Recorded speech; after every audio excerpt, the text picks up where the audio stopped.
Welcome to the Teaching Training Session 2020, organized by Sección de Idiomas de Facultad de Humanidades USAC, Embajada de los Estados Unidos en Guatemala. My name is Diana Huertas, and I will be the hosting of this conference. Thank you so much for being with us here. Before starting, these are some instructions to follow. First, we will have 10 minutes for question and answers after the conference. Also, don't forget to subscribe to our channels, TTS Conference and Sección de Idiomas. I hope you will enjoy this conference, and let's talk about our speaker. Daniel K., a living example of effectiveness of the ELP English language programs of the U.S. Embassy in Guatemala. After finishing the Access program in 2011, Daniel continued to develop his skills as a teacher, administrator, and leader in the SEL, TAC, SIT, and ITOT programs, while leading the AJEDE group of volunteers in his community in the execution of different social projects. Nowadays, Daniel is working as system coordinator of the digital infrastructure of the ELP. His academic preparation in system engineer combined with the experience acquired as a student and worker of the ELP have allowed him to impact his community in different ways. Automatic processes of the English programs, giving workshops for volunteers and teachers, and leading 3 projects, Granola GT, ITSPRO, and Teaching Help. That is a digital platform for English teachers. Thank you so much, Daniel, for being here with us, and I hope you will enjoy this conference, and we are here to listen to your experience and also to share your knowledge with us. Thanks so much, Diana, and thanks so much for this opportunity to FAUSAC, and I hope we can learn a lot about gamification. So if it's okay, I will start sharing the screen. Oh, can you give me permission?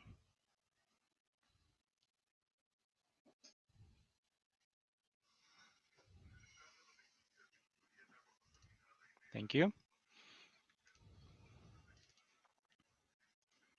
All right. So today we are going to talk about gamification. As Diana said, my name is Daniel Calarchila, and here is my email. If in the future you need to contact me for any question or comment, I will be happy to receive your comments. So let's talk about some gamification. Before that, I just want to let you know that this tool that I am using right now is called concept boards, and that I will explain about this tool in the next activity. Right now, I will just use this as a presentation tool as a matter of using it for you to know how to use it if you want to include it in your future classes. So first of all, in the agenda we are going to see the objectives, some recommendations. We're going to talk about technology in the classroom. We will see some digital tools. We will have a conclusion, and I would like to receive your feedback at the end. So let's go with the objectives. The objective of today, one objective of today, is to learn how technology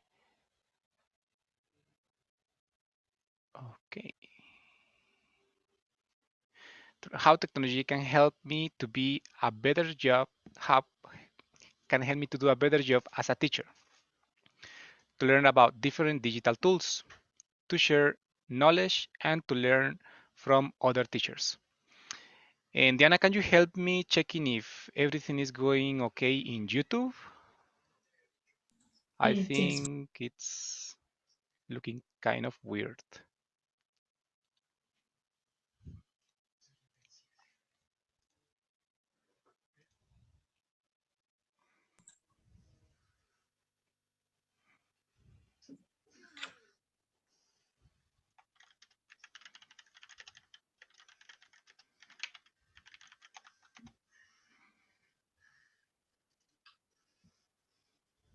You are talking about the presentation. Yeah, I think they can only see my main screen, but not the presentation. I don't know Yes, why. they are like multiple pages. I don't know why. Let me see. I will stop sharing. Okay. I will start sharing again.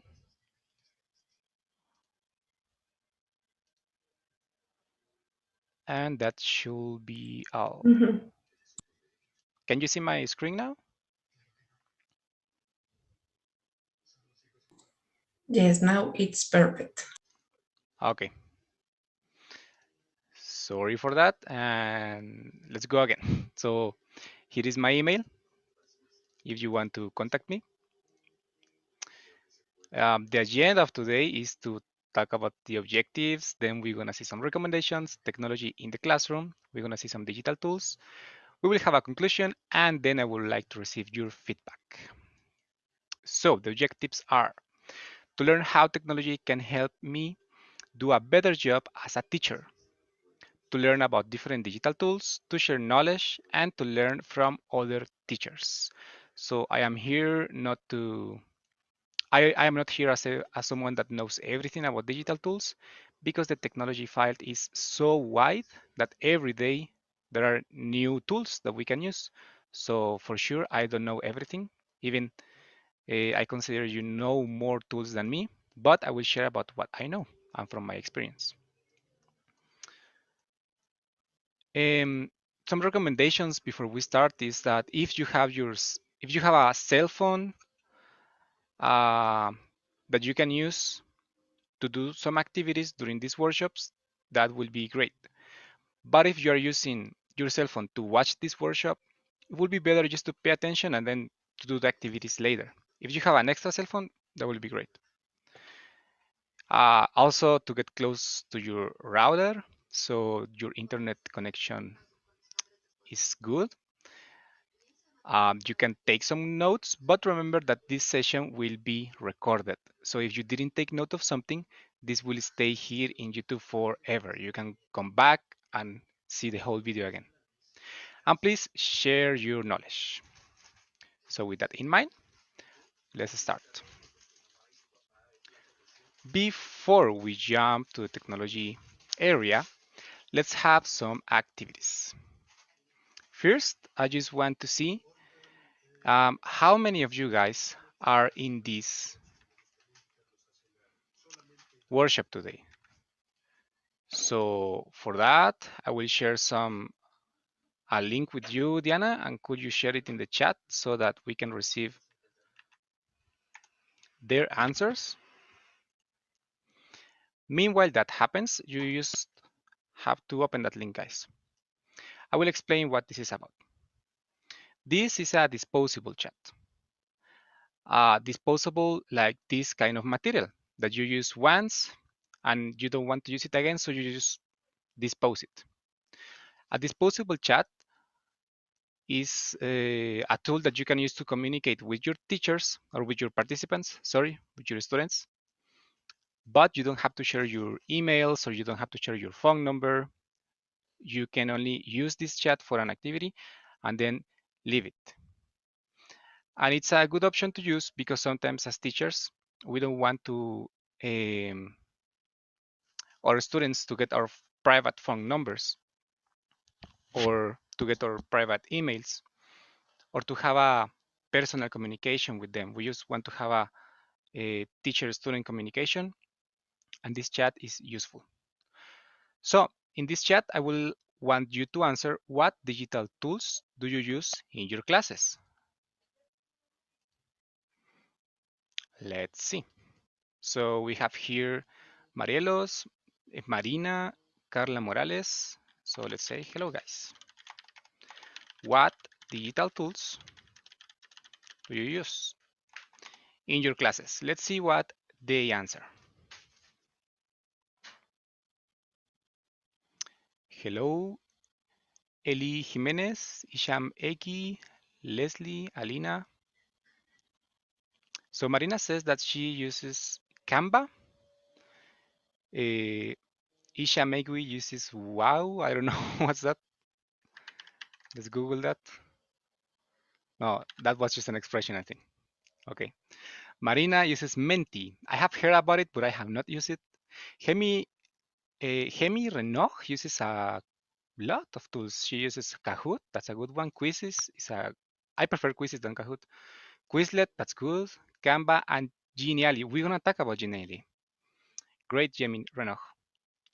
We have Aisham Egi. Class Dojo. Class Dojo is beautiful. I would like to use it more. We will talk about it too. Marina Kahoot. Educa Play. That's great. Isham Egi. WordWall. That's good too. Flipgrid, Kahoot, Quizlet, Kahoot, and Wakelet. Okay, so thank you for leaving your answers here. Well, the last one is Eli Jimenez, Wyther. It is incredible to create interactive worksheets.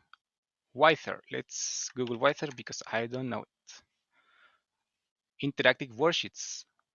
Thank you. I will keep with this link. Wow, look at that. Thank you guys. You can join the chat room and see what other tools are there. Please take screenshots or take notes. But thank you for sharing. Do you see? I'm here to learn too. I don't know all of these tools. So this was a disposable chat, but now let's use another tool to see your answers. Let's go to an answer garden. I'm sure most of you guys have used it in the past. And if not, let's use it for the first time here. I will send you the link. Diana, it's there. Thank you.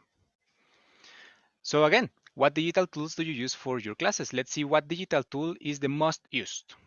Up to now, ClassDojo has 8 votes. Kahoot has 7 votes. Zoom has 5 votes. But let's think about any digital tool that you use.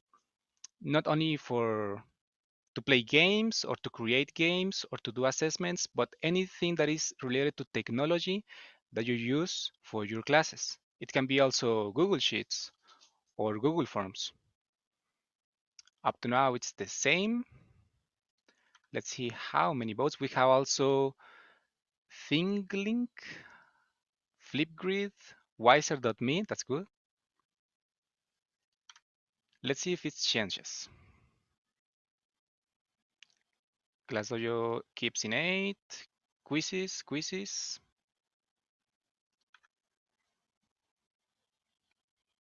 Okay.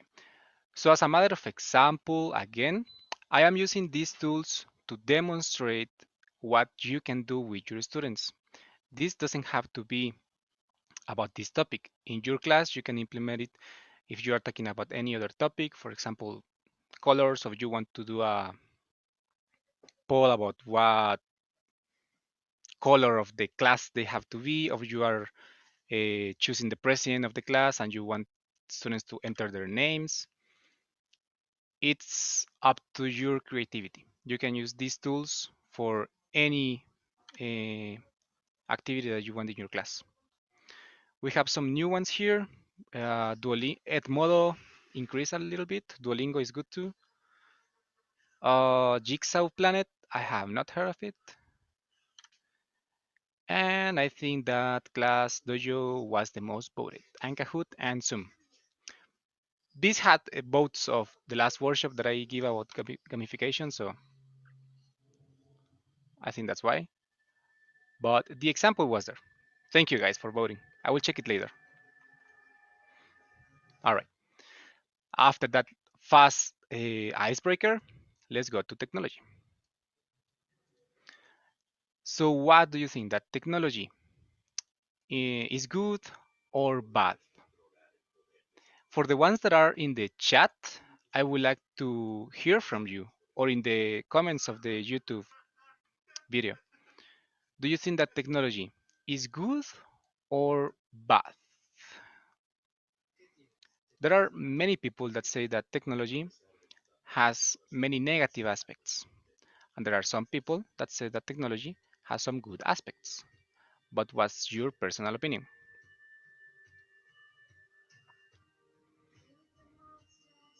Let's see some answers there.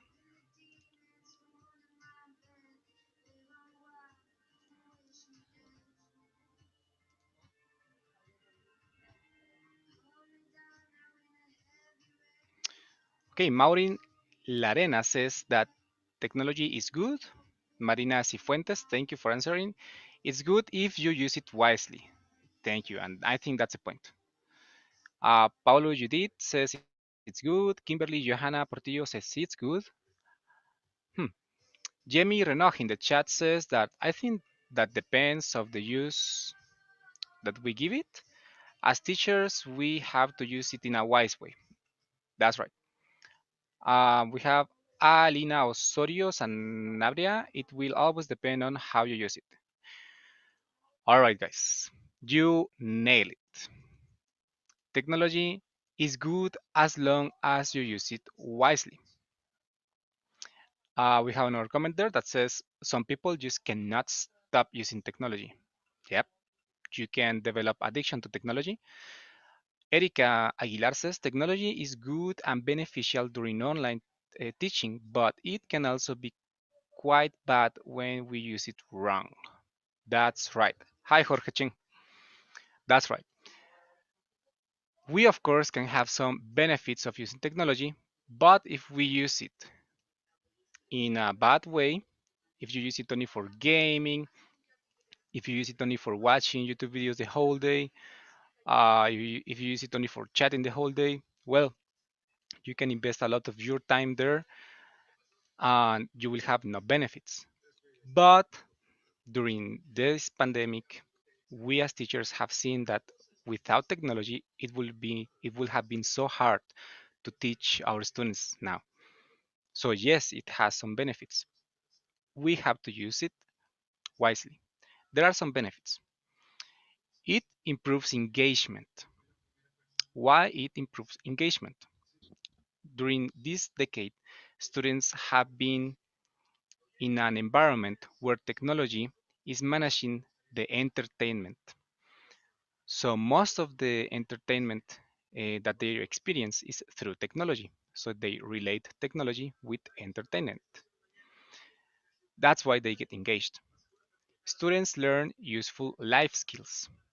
Now, to use a computer, to know how to type, to know how to work on a Word document, to know how to do a Excel spreadsheet or whatever that you do in the computer is not an extra skill. Now it's a life skill because for now and for the future, students will use these skills when they get a job in the future. Hopefully, it's very probable that these skills are going to be required for they to work.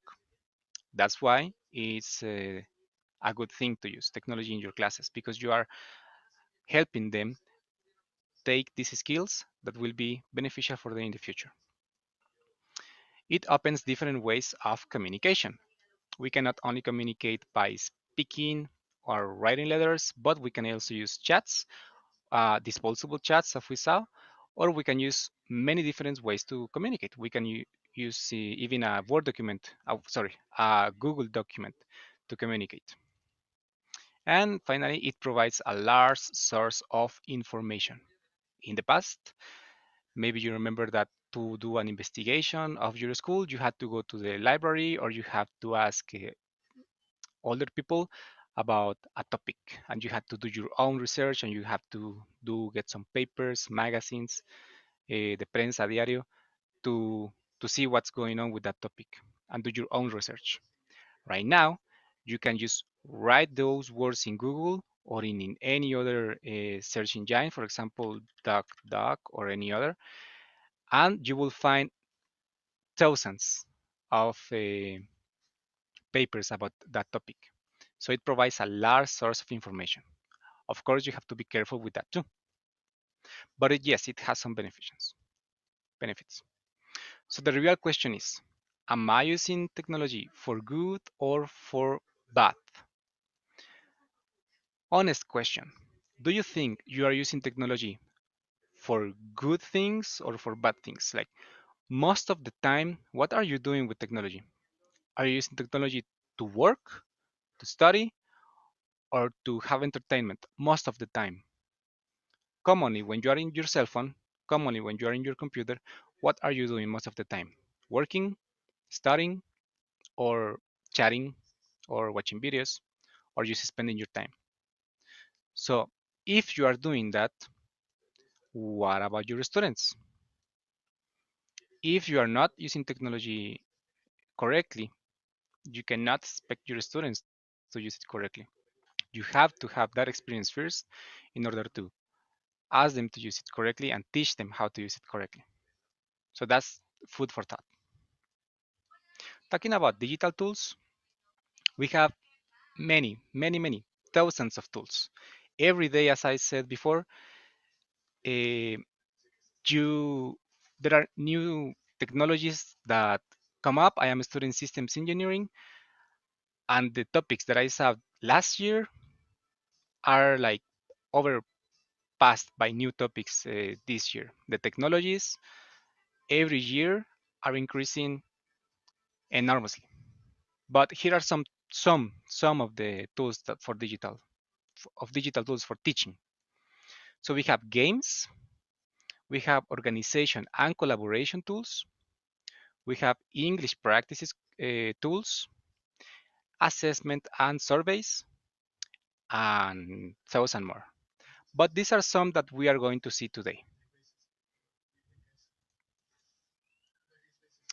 In conclusion, technology is not good, not bad.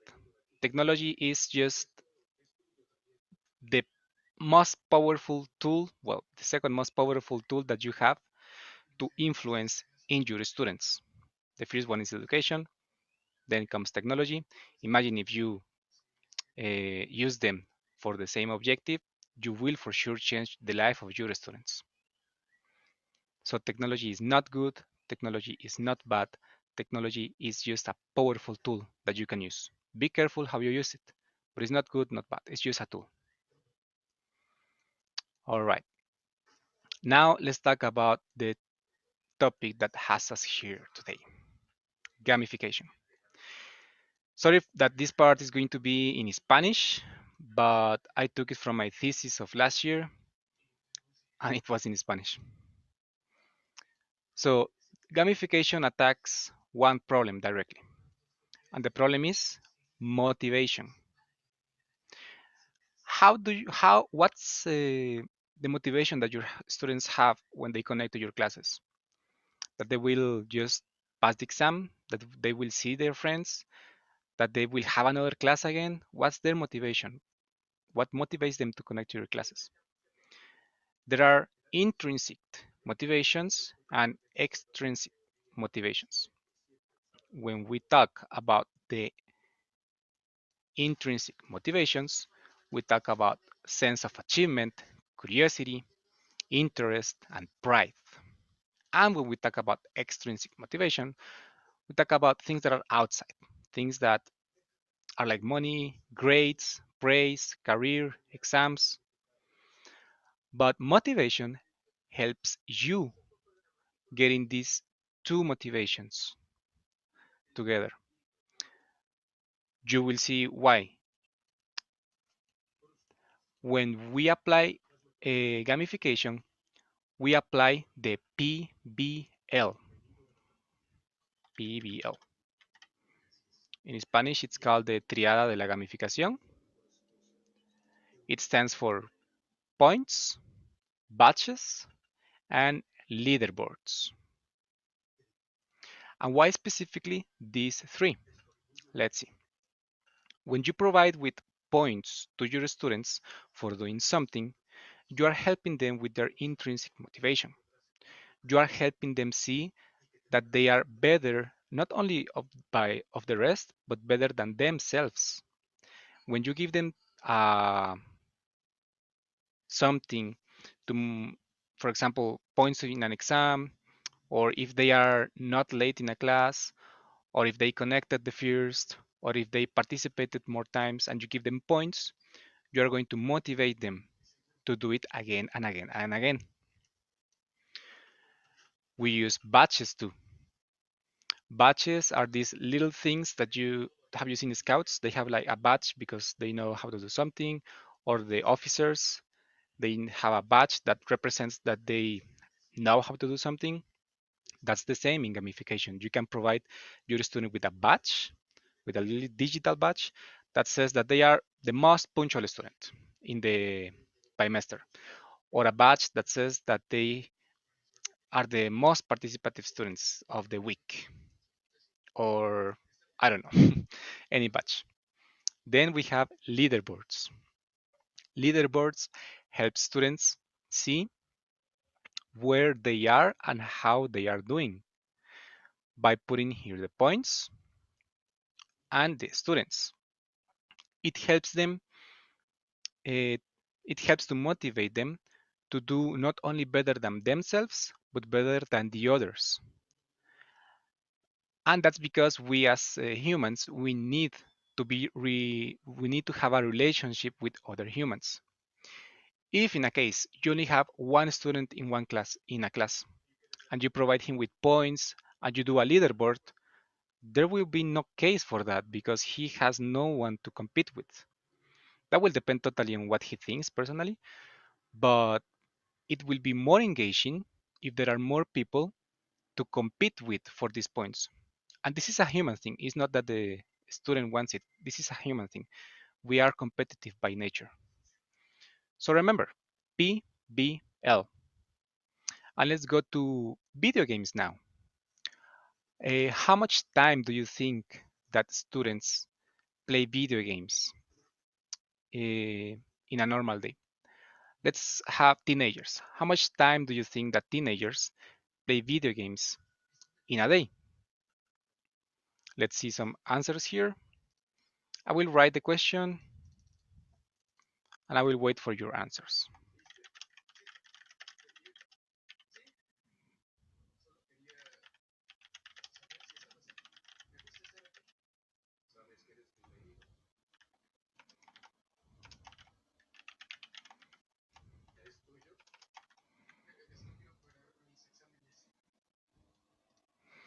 So we have a Casta Robles that says 4 hours, and let's wait for more answers.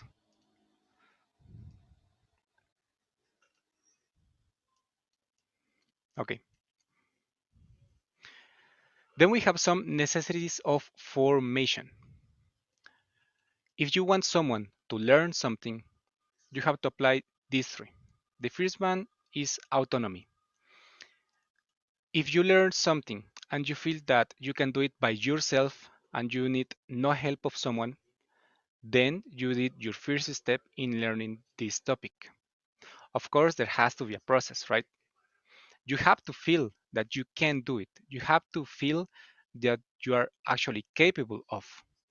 If you are teaching a topic that is difficult to your student, and he feels that that topic is impossible for him, he will not feel autonomy, and he will just reject learning that. But if little by little you start teaching him how to do it, and you help him a little bit, and you scaffold him, and you help him, then he will start feeling autonomy, that he can do it by himself. He will feel challenged and he will want to do better every time. That's where he develops autonomy. Then we have mastery and or competence. What I told you before, we need to know that there is people doing the same thing that we are doing, and by proving that we are doing better than ourselves and better than others, we can develop mastery or competence. And relationship, social relationship. If there are no more people to talk about the topic that we are learning, if there are no people going through the same experiences that we are going, if there are no more people uh, asking questions about the same things that we are learning, that will be not very engaged. So, autonomy, mastery, and social relationship. Gamification helps us getting these three done. Let's see some answers. Let's go back to the question. How much time does a teenager play video games? Play video games, sorry. Video games in average. They say 1 hour, 2 hours, 8 hours. That's a lot. 4 hours, 6 hours, 1 hour 30. It depends. Okay, so the average time that a teenager plays is 3 hours. That's a lot of time. But why do you think that they play 3 hours a day? How long is a period of a class of you? 1 hour, 2 hours? I don't think so. But even if it's 1 hour, 2 hours, um, they get tired. But why don't students get tired when they are playing a video game? For example, if they are playing a Free Fire or if they are playing any other famous game, Fortnite, why can students play or teenagers play video games for so long and not get bored of it? It's because it applies PBL. Video games give points to students. It gives them badges and it has leaderboards to show them how other friends are doing. If you do certain achievement in a video game, they will for sure give you a badge. There are few video games that they don't apply this strategy. If you win a race in Need for Speed, they give you certain points of respect, they say. Most of the games do this strategy, and of course, there is a leaderboard that tells you how others are doing and how you are doing. If you see it that way, these three are the basic strategies. There are more strategies that video games can implement, but these three are the basic strategies. There will be no successful video game that doesn't implement this triad of gamification. PBL. Gamification is using these strategies not for gaming objectives, but for learning objectives. I will repeat it. Gamification is using game strategies for learning objectives. That's how I summarize it. And let's see now what it is and what is not. So gamification, as we said before, is using the techniques of video games to motivate people to do something. What is not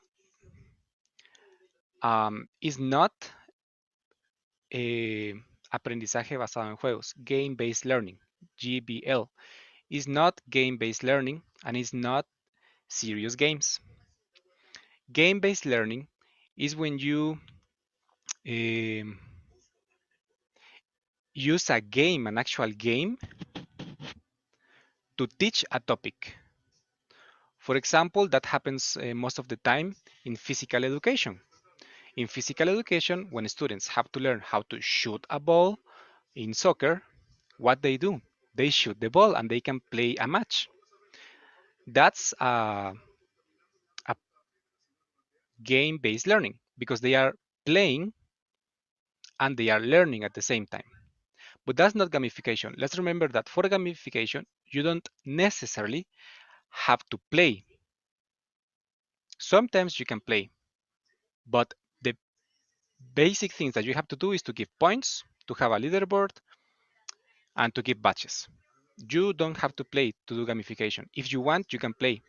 But when you combine playing and giving badges and leaderboard and what's the other? Badges, leaderboard, and points, that's serious games. The combination of gamification and game-based learning is serious games. And let's see some examples of serious games. So a simulator, a flight simulator, for example, Microsoft, can be considered a serious game because you are playing that you are flying an airplane, but at the same time, you are learning how to do it.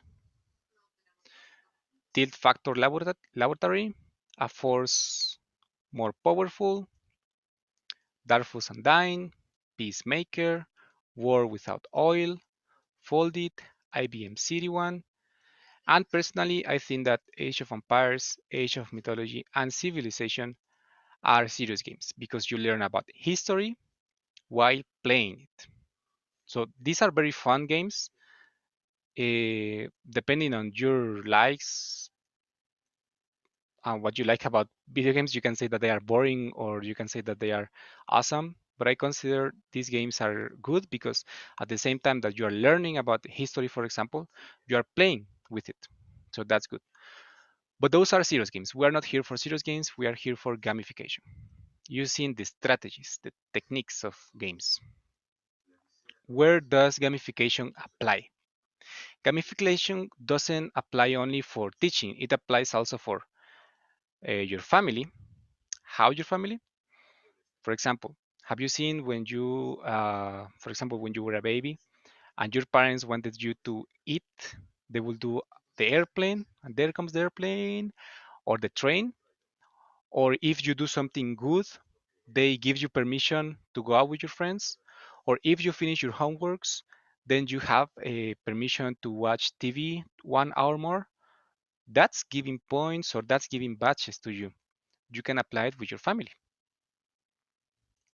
It also applies in your work. They can give you some badges that it says that you are the best employee of the month, or I have seen it a lot in McDonald's that they have different badges. I don't know what they mean, but I can think that they compete for those, or you can give them to your clients. The more you buy, the more points you acquire, and the more points you acquire, the more benefits you have. That's gamification. And of course, education, what we are seeing now. So now that we know what gamification is, what is not, what it can be serious games. And where does it apply? Let's see some examples or some digital tools that we can use. For this, I would like Diana to tell me in the chat how much time do we have left so I know how to invest it here. So you can see that here are some names in these little circles of colors.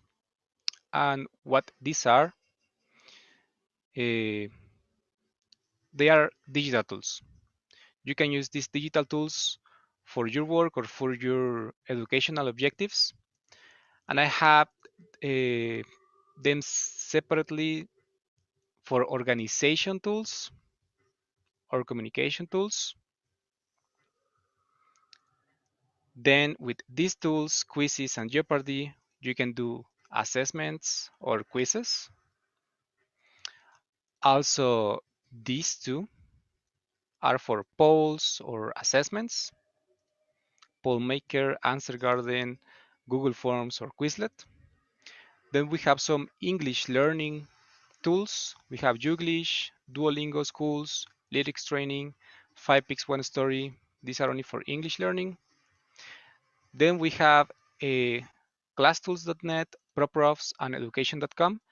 These three websites provide you with not only one tool, they provide you with many more tools. We will see them in a bit. And Bokaru, that is only one tool that lets you record audios in case you want to share audios with your students or you want them to share audios with you.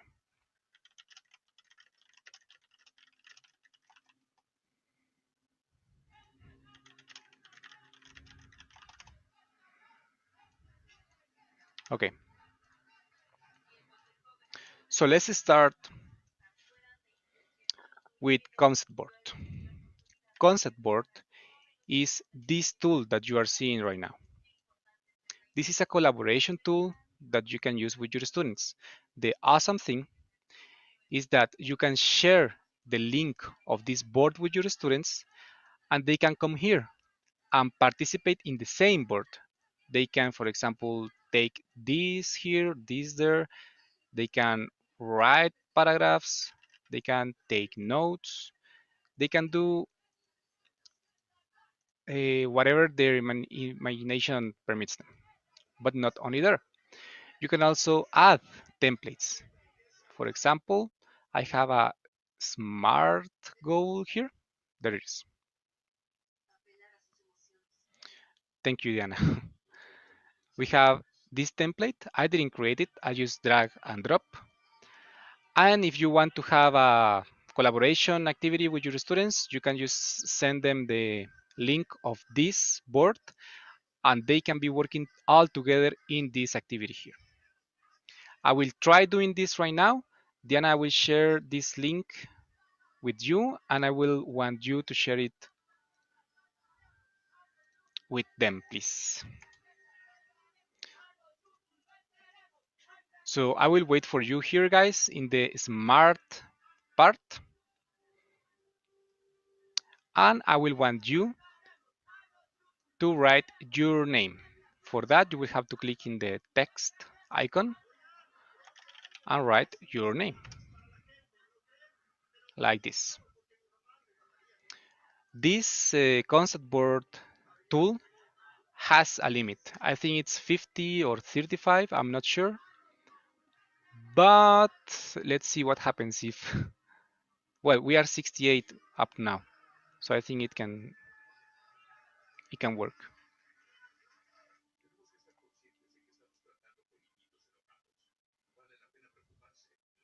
Okay, so I will try to show you more functions about this tool. Meanwhile, the other guys join us. So you can click here in this plus icon, and here you will see some templates. You can click on insert template, insert building blocks, insert an icon, a file, or a video or a picture. Oh, here we can see Maureen Larena, Marielos Cuyun, and we can work at the same time. So I will insert another template. For example, this pyramid there. And we can start doing a food pyramid. I don't know how that's called, but yes. So as you can see here, there is the mouse of Marielos Cuyum. She can add a new text, new shapes. She can draw. Iran also, you can draw different colors, you can write, you can do whatever you need to do here. And yeah, this is a collaboration tool. Thank you guys for joining. You can leave now if you want. And that was concept board. I like using it with my at work to organize very well. So that was the first one. Thank you guys. You can just leave it there. Then we have disposable chat. That is the chat that we just saw. Then we have a Padlet.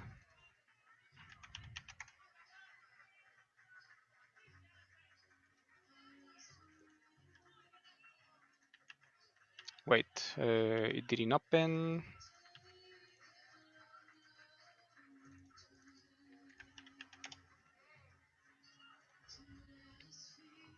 All right, so Padlet lets you create walls for collaboration. For example, I have this wall that is called Herramientas Digitales Educativas. In this wall, what I do is that I insert here digital educational tools. For example, I have put here concept board, disposable chat, app diagram, Padlet, and the way that you add more is by clicking this plus button. Here, you can share it with your students and they can add and add and add and add more topics.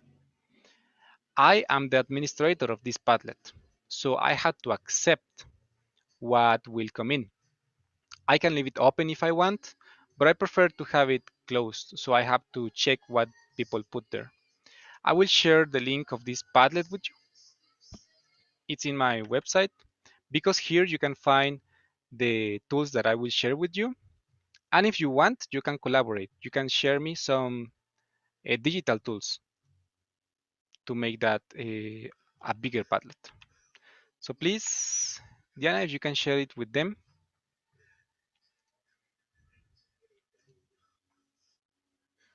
So what I do here is that I try to add the title of the digital tool.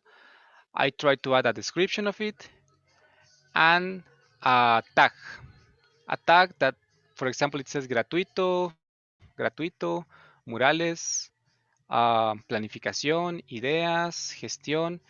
This helped me in a tag have an idea of what I can do with this.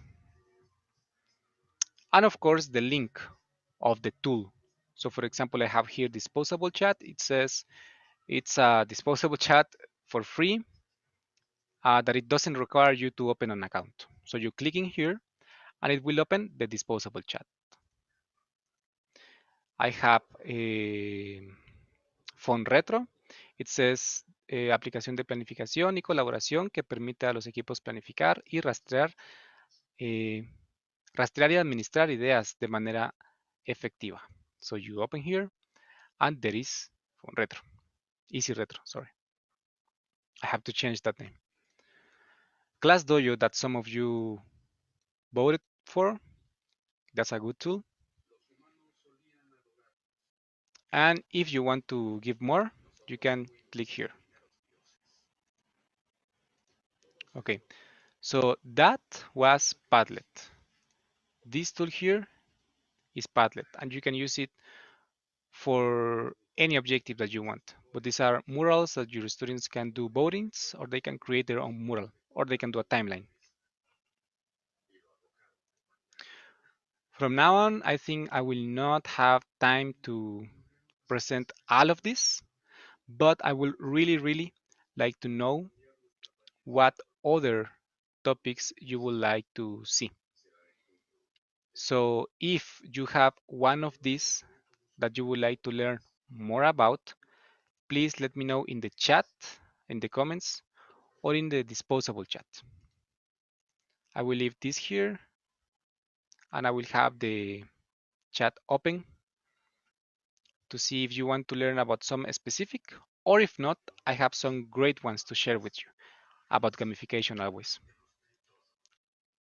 So let's see, guys, do you want to learn any of these in specific?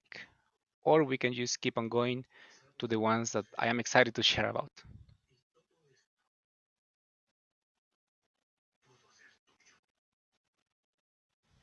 Welcome, Emilio Dominguez.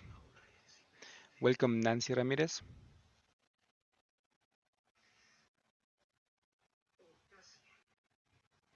No, Maria Isabel. Most of the apps that I am sharing here are free. They don't require payment. They may have a paying plan, but the free plan is okay for you to do activities with your students.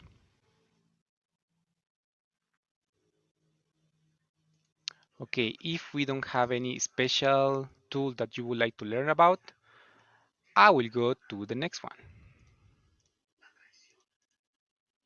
There are a few ones that I really want to share with you because I know that they will help you a lot. For example, Jeopardy Labs. You can just look it like that in Google.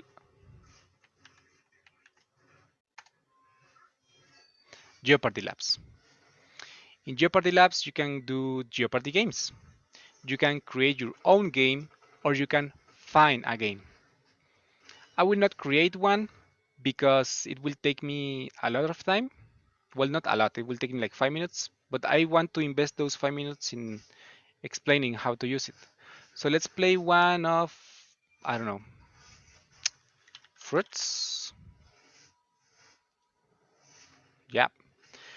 So as you have seen now, I have not to log in, I have not to create an account. This is a free digital tool. And for gamification, you will see how it works. You can create teams, 1, 2, 3, 4, 5, up to how many teams you want. Let's do 3 teams. You press start, and here you have different scores depending on the question. You have team 1 that you can do bananas. Team 2, that will be apples. And team 3, that will be grapes. Sure.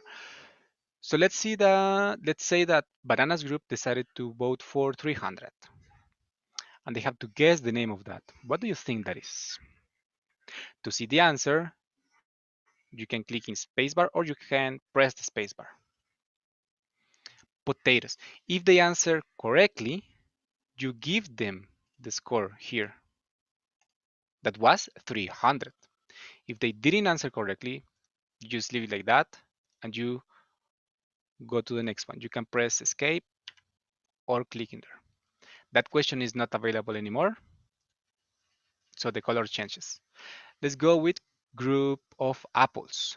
They decided column D and they voted for 500, a hard one. Name an orange fruit. Ta, ta, ta, ta, ta. They answered. So now you press spacebar. It can be orange, kumquat, or peaches. I don't know what this is, but this is a right answer. So let's say that they did answer correctly. You give them the points, which were 500.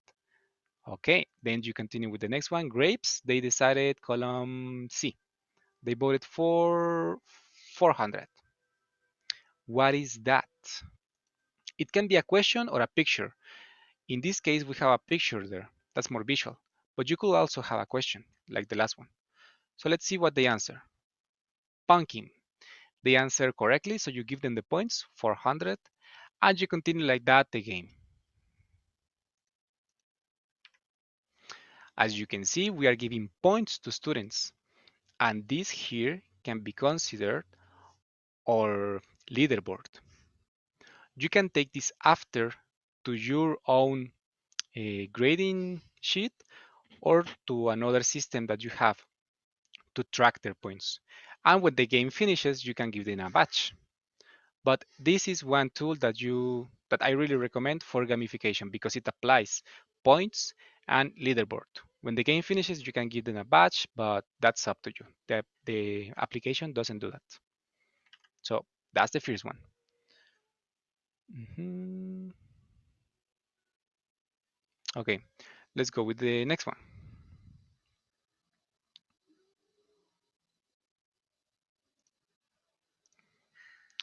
So the next one is Genially. I will open here. Genially lets us create our own content based on mechanics of games. So do you remember what gamification is? It's using the techniques of games for learning purposes, for motivation purposes. So Genially is very close to gamification. Actually, Genially here has a section only of gamification. For that, you can just type, sorry, Genially in your browser, and you just open the first one, Genially.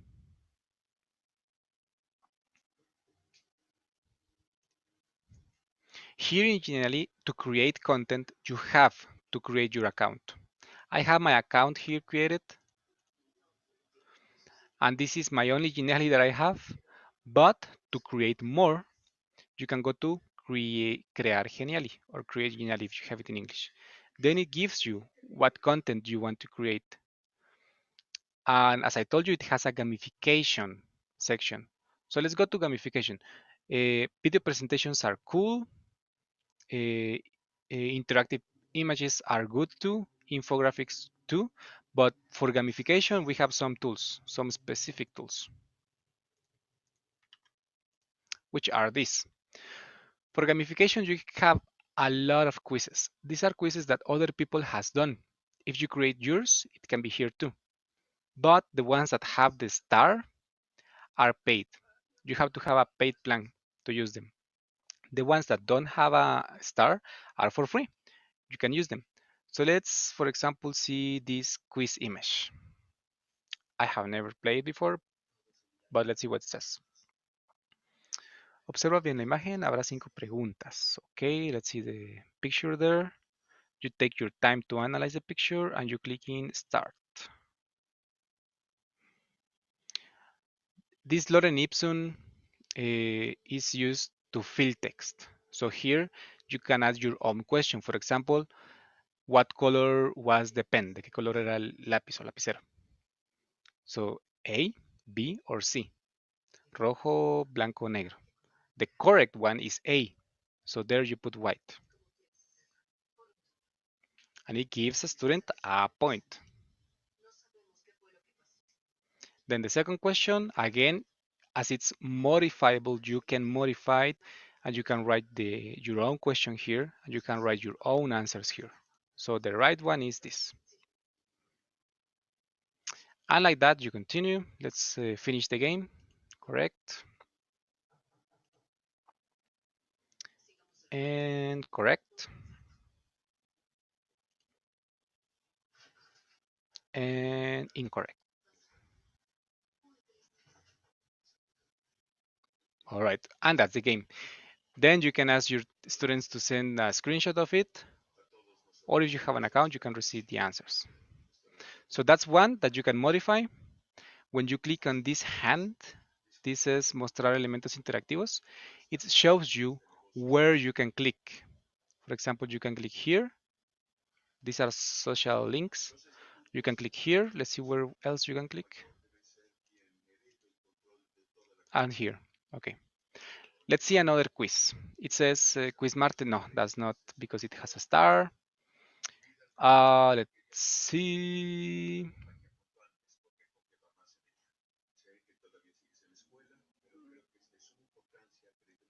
Well, we can maybe use the Tangram one. No, that's paid.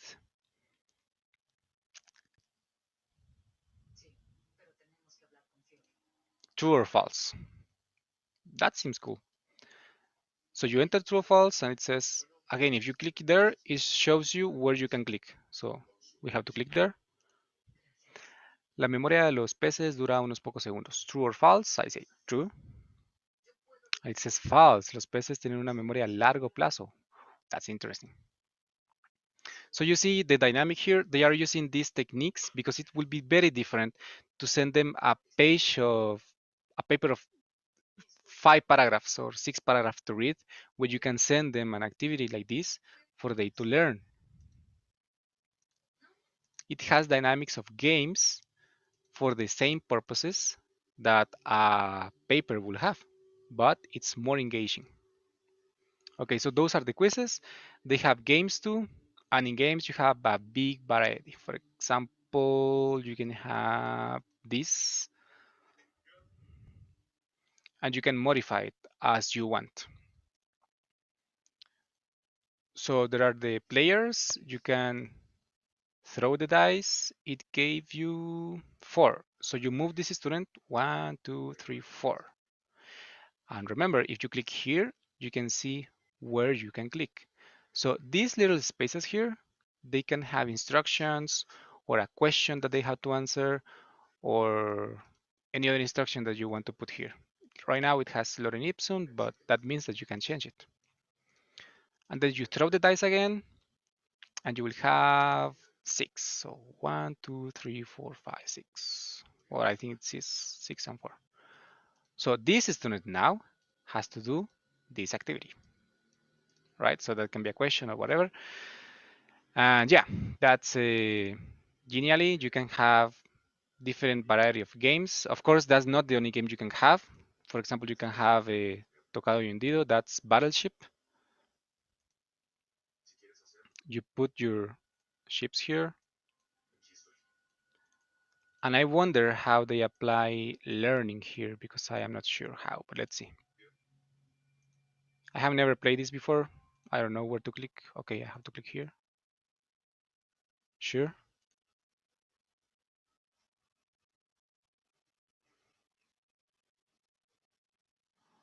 Oh, I see. Well, that's a good thing that they can put videos here to teach you. So you have to modify it and you play with your students. They can tell you 1G You can tell them 1G, and that was X, is that you shoot the ship, or 3F, nothing. So a circle that you didn't shoot the ship. They tell you 7-1, 7I, for example, and they shoot the ship. This is not an actual game, it's just the template to play Battleship. But like that, you have many other templates that you can use. And the last ones are escape rooms. Escape rooms are the games where a student has to find a way to get out of the room.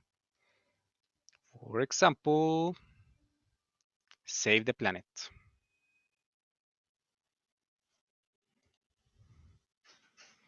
So there is a lorem ipsum, you can modify it. You go to next. You can play different missions, for example, animals, or yeah, let's go to animals. So there is the description. Let's go. Then you have to choose one. This is the right one. So you click here. Then you have to choose another one. Let's choose the wrong one. And it says, oh no, you can give feedback to student here. You go back and you do it again. And like that, you go and you finish the first mission. Now let's go to the second mission. You can put a video here. And you can imagine your lesson here, right? So those templates are totally for you to modify, and you can use them in Genially. That's for gamification too. The other one that I want to share with you is EduCandy. You just can look it for EduCandy here. EduCandy. With EduCandy, as they say here, you can create interactive learning games in minutes. All you need is to enter the vocabulary or question and answers, and EduCandy turns your content into cool interactive games. What you can do with EduCandy? You can do a word search, nouns and crosses. You can do a crossword. You can do a spell it, anagrams, matchup, multiple choice, or memory. Let's play, for example, a spell it. Here you also have to create your account, but it's for free. Okay, so this word has 1, 2, 3, 4, 5. No Q, A, no A, I, L, tal. Oh man, tal. Bones of the lower leg and foot. I don't know what's that. I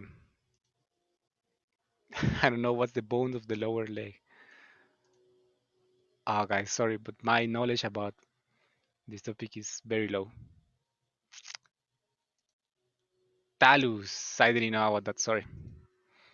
Let's go to the next one. It says bones of the lower leg and foot. It has the same. Well, remember you can modify this. Calcius. So, if you didn't want to teach this topic, you can put different words. And that's just one example of EduCandy. You have more different kinds of games that you can do with EduCandy.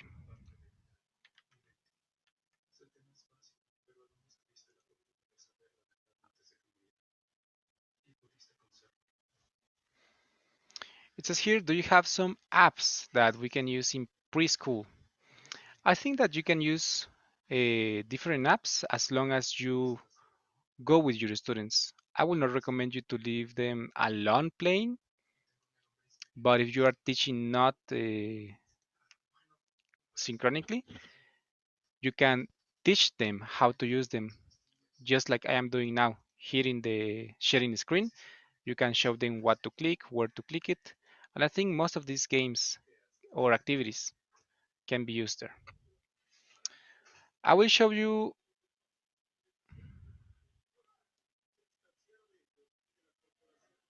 We have a question here. It says, what do you think about using word wall games to engage students who cannot join to online games like Kahoot, for example? Word wall, I will copy this. Word wall like this is another great tool. In fact, one presenter before uh, used it for her workshop, and I saw it was very cool. Honestly, I have never used it before, but I really recommend you to use it. Wordwall allows teachers to create interactive games and printed materials for their students. Teachers simply enter the content they want, and they can and Wordwall automate the rest. So you can have a rueda del azar, cuestionario, pares iguales, ordenar por grupo, sopa de letras, palabra faltante, anagrama, persecución del laberinto, and like many more. Let's see if they have some demos here. I would like to play this one as a demo. Yeah, they have demos. Let's go with numbers. So what I understood from it has audio. I don't know if you can listen. I think you cannot listen, but it has a cool audio. So the question is, del 1 al 7, ¿cuál es? As I told you, I have never played this game, but I don't know. I saw it. I saw it. So I have to go to that box, which is the answer. That's cool. Is that the right answer? Yeah, that's the right answer. That's cool. Then the next question is, adivina el número que empiece con la letra D. 7, 2. Okay, so I think 2 is the answer, and that's correct. That's a cool game I have never played before, but you can imagine your own answers there.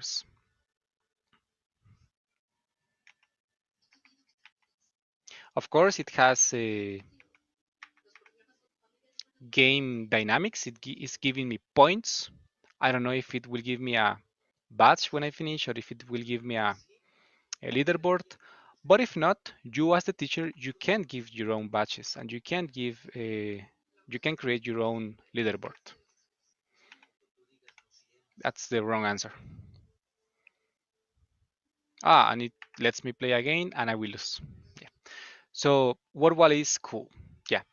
I was going to recommend you Wordwall because of the quantity of material that you can create there. It's free, but it has a paying plan. So it's important to notice that. So the free one, lets you create 18 interactive contents. Printed contents, it doesn't let you create any one, 0. And sources that you can create, 5. Yeah, I think that's the difference. It's euros. I don't know what's the price, but it's important to notice in every tool that you use the pricing or the precios de planes de precios or paying plans. So for example, Wordwall is basic for free, but if you want to have more functions, you can pay for that. So yeah, Wordwall is awesome. Yeah, Diana Huerta says that Wordwall is amazing, but if you want to continue using more games, you have to pay. That's right, Diana. Let's go for the next one. That is Class Dojo.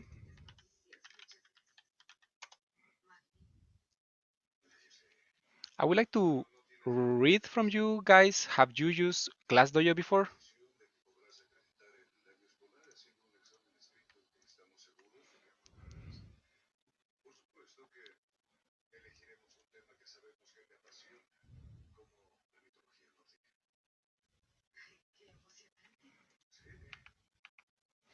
So in Class Dojo, you do have to create your account.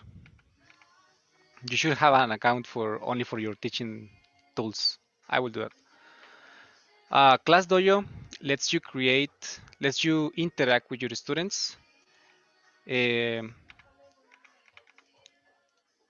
and play with them and give them points, and they can have avatars.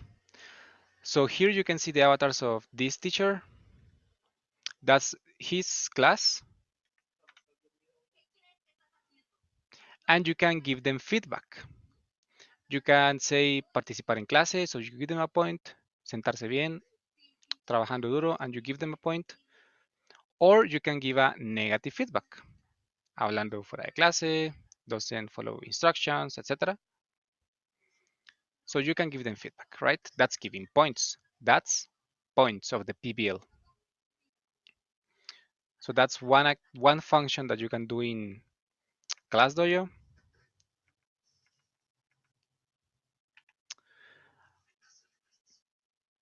Another one is that you can do attendance. For example, he is clicking here in attendance in the bottom below, attendance.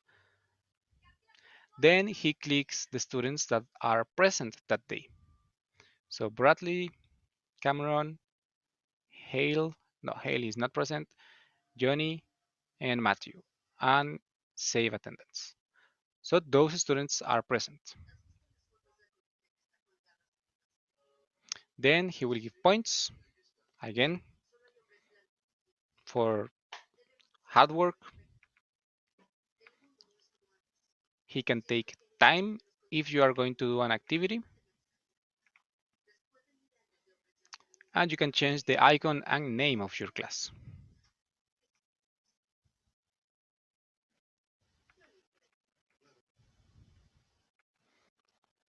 You can also have your parents there. It's a very complete platform. You can use it for many activities. That's the development of the student. That's the attendance of the student.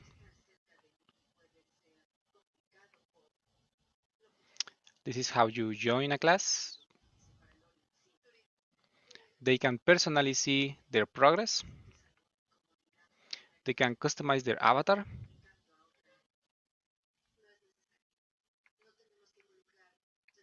And you can have different classes. So this is not this is a synchronous platform because you can use it when you are teaching a class. So if you are teaching a class in Zoom and you are sharing your screen, you can share this and give them points in real time, or take attendance in real time, or take time for an activity in real time. So this is a synchronous platform that you can use for gamification because you are giving them points and there is a leaderboard and there are badges. So this is one of the most complete ones. Then there is one more that is called Mobit. I will write it here.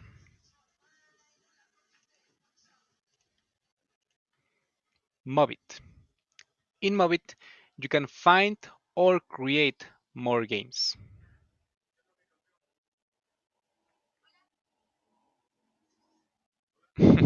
Yes, Daniela, they can modify their own monsters, their own avatars.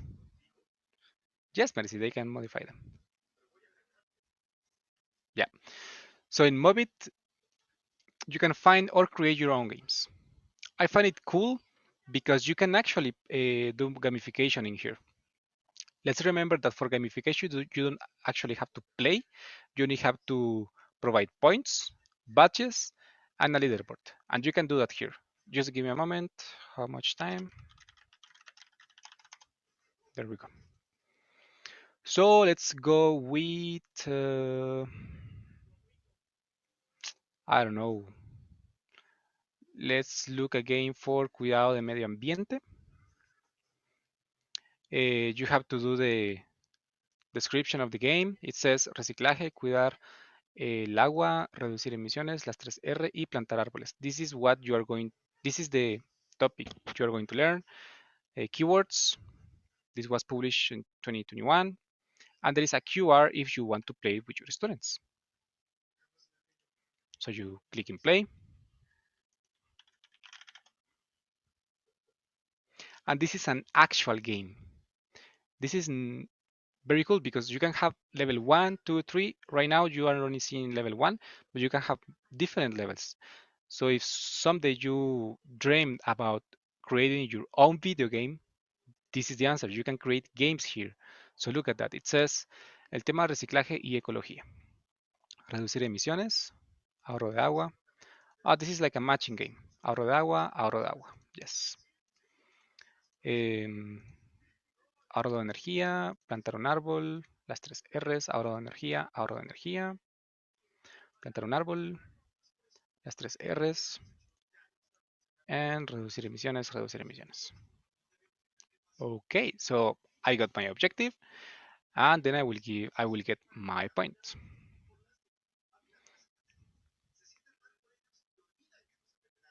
Yeah. So times of played 2. I was the second person that played this game. Maybe the creator was the first one. But this is very cool. I really recommend you to create your account here and look for different games. This is a new platform for me, but I saw it was very cool. So to finish this, I would like to share some cool things with you. The first one, we have less than 5 minutes, is your strategy. Please remember that for gamification, you have to do these three things. Give points to your students, give badges to your students, and have a leaderboard. If you start doing this, your students automatically will feel more engaged and more motivated intrinsically and extrinsically because they will feel challenged inside of doing better than themselves, and they will want to get those prizes that you have for them there outside. So that's working with motivation. The leaderboard is something that it's sometimes difficult for us to create because it takes time, and I have not found a digital tool to help me with this. But here is where I have a gift for you. I will share this link with you in the chat if you do me the favor.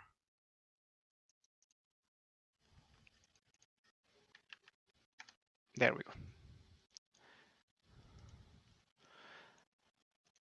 And this is an actual leaderboard that you can download and you can modify, or you can just do a copy in your Google Drive and you can modify it. It's not only a leaderboard, but it's a leaderboard with badges, and it's ready for you to modify with your own colors, with your own names, with your own badges. You can change everything in here. So let's see how it will look. Here it has the email of the student. You can skip it or you can leave it there. Last name of the student, students' names, the rank of the student, if you want to give them a rank. The total of experience is the total of scores, but in total, not average. Then you have the batches. So this is adventurer, block level, geologic time, evolution, charity fair, motion and forces. So you can change it. Imagine this will be a participation,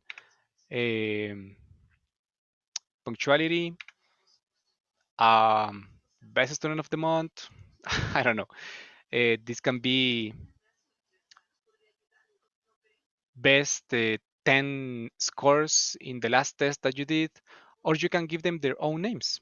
You can do a charity badge and you can put it here, and you will put it in the place of your student. You will see that here there are more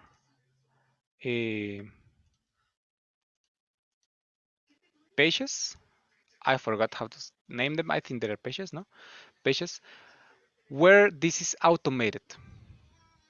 But this is extra. I will really analyze it very well before modifying it. I will recommend you to just do a copy of it and start using it with your students. Yes, it's extra work, but it will really motivate your students a lot. So that's my gift for you from my part.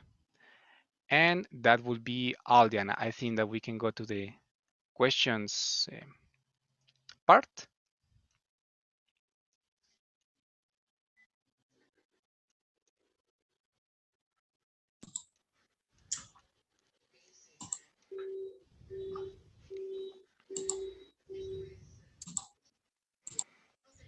Thank you so much, Daniel, for your time. We really appreciate it. This information and knowledge that you have shared with us. We feel really excited with a lot of motivation to start to apply these technological tools with our students. If you want, we can start with the question. Here we have two interesting questions. The first one says, PBL stands for Healthy Competition, right? PBL stands for healthy competition. Healthy compet PBL stands literally for points, badges, and leaderboards. I have heard that healthy competition has also to do with video games or technology at class, and that's something that we have to promote. Competition is a topic that you have to teach to your students carefully because you know that from our human side we are naturally we want to compete with others, but you have to do it in a good way. So I am not very prepared to share about healthy competition, but I really think that it's a topic that we should touch in your classes because most of the time our students will compete in video games for the best grade in the class, for being the best worker, for being the best friend. They're always competing. But how they compete, how they use the resources that they have to compete, do they honestly uh, compete for being better or they just compete to get the prizes?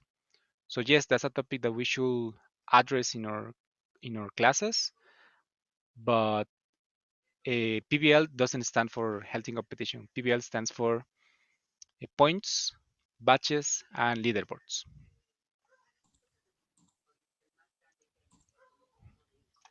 Thank you so much. Let's go to the second one. The second one says, what kind of web pages or platforms allow us to apply PBL? Yeah, the last ones that I shared with you, applying PBL is not the responsibility of the platform or the digital tool that you use. Applying PBL, applying gamification is the responsibility of the teacher.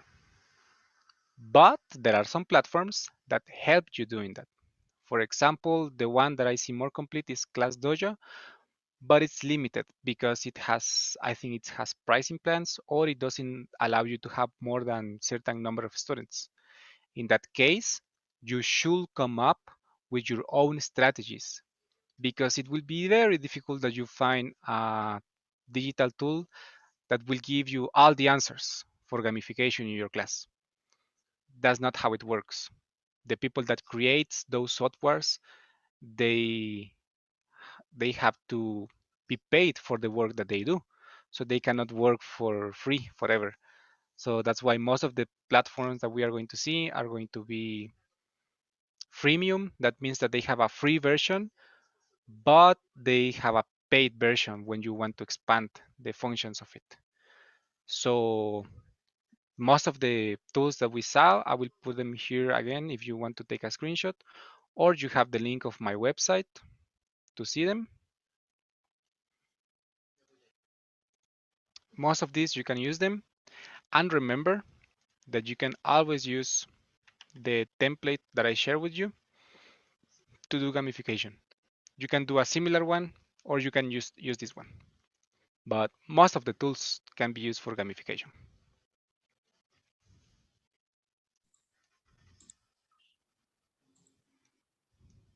Thank you, Daniel.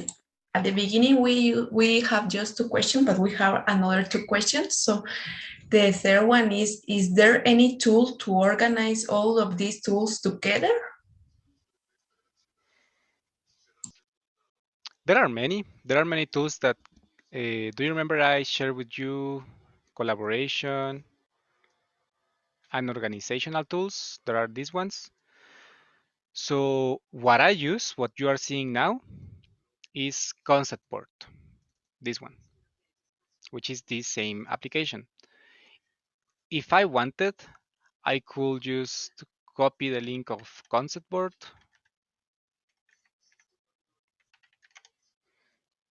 So I copy the link of concept board here, and I will just put it here, and that will be my part of my organization, right? So in the future, when I want to come back, I just come here and open it, and that's it. The same thing you can do with a Google document, you can do with a Google site. Google sites are also here. Google sites are also collaborative because many people can create their own Google site and it's for free and they can use it to organize. I also use this in my projects because I like to organize with people and I like to have fast and easy access to things. I think that Google Drive is great to store files, to save them, but to access them sometimes it's difficult because Google Drive is normally slow because it has to load all of the files that you have there. For that, you can create shortcuts and put them in buttons in a Google site. That has helped me too. So you can use Google Drive, Google Sites, Concept Board, or a Padlet as I am using in my website. If you go to itspro.org, you go to Gamification. Here you can find herramientas digitales educativas. And here is a Padlet. When I want to remember about some digital tools, I can access here. I can read the description that I wrote, and I can share it with other people as I share it with you today if you want to collaborate with me. So you can use those tools to organize all of these tools. It's just what I'm doing now.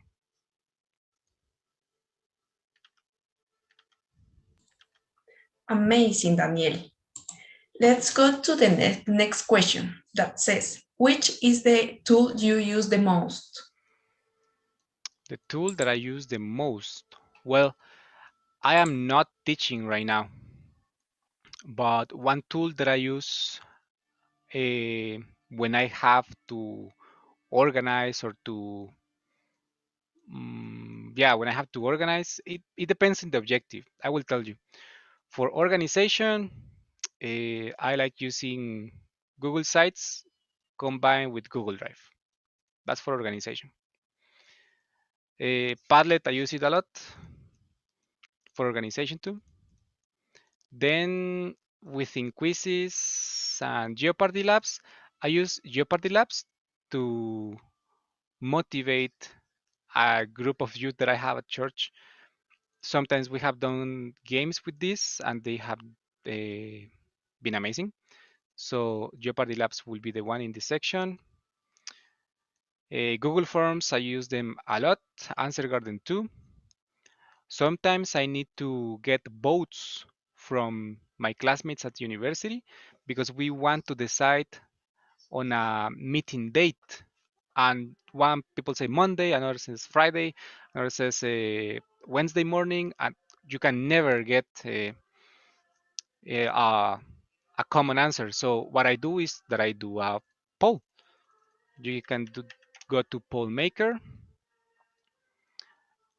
and it's kind of a survey, but they only have to. It's very easy. You just have to write the question. For example, reunión, programación, Java, and you write the answers here. For example, 10 a.m., martes 10 a.m., martes 7 p.m. You create the poll, and as you could see, I never created my account. I didn't open my account. I just had to do it like that, and I can share now the link, and that's it. It when they receive it, they just look like this, and they vote, just like that. They vote, and they can see the majority of votes. So that's another one that I use a lot. Thank you, Daniel. And we have the last question that is says, do you have any other tool I can use if I have to do a lot of activities every day? If you have to do a lot of activities every day, I will highly recommend you to visit classtools.net. I will show really quickly. I will not take more than 3 minutes. So classtools.net offers you a big variety of tools. You have to invest time. You will not enter here 10 minutes before your class. You have to enter this website, see what activities are there, try to modify them, try to use them, do some demos with your friends. You have to take your time to experience it. But once you do it, it will be very great. For example, this website, one that I use a lot is this pinwheel. You can edit the names here. Oh, this is not blocker. For example, Daniel. Yeah, let's leave these names. Let's say these are the names of your students. You can modify them. I will add Mario, David, Maria, Monica, Anna. You save the list, and then you just do a pinwheel. And that can help you to choose the next participant or to choose the person that will say an opinion. You can remove or continue. You remove the person and you continue with less people. So that's class tools. There are more tools that you can find in class tools. PropRefs offers you some tools too. They are for free, but some of them are paid. You can do polls, you can do quizzes, brain games, or flashcards. And education.com that again offers you a lot of activities. So you can do games or activities. Let's go to games. And here you can find many games. So these games are for learning numbers, vocabulary, colors, etc., etc. I think someone there asked what games to use for preschool, and here you have preschool games. These are preschool games qualified by education.com, not by Mineduc or something like that. It's just the page that thinks that these games are the best for preschoolers, and I would really recommend you to visit it and experiment. As I told you, you will not get expert in this if you don't invest time. So invest your time in there.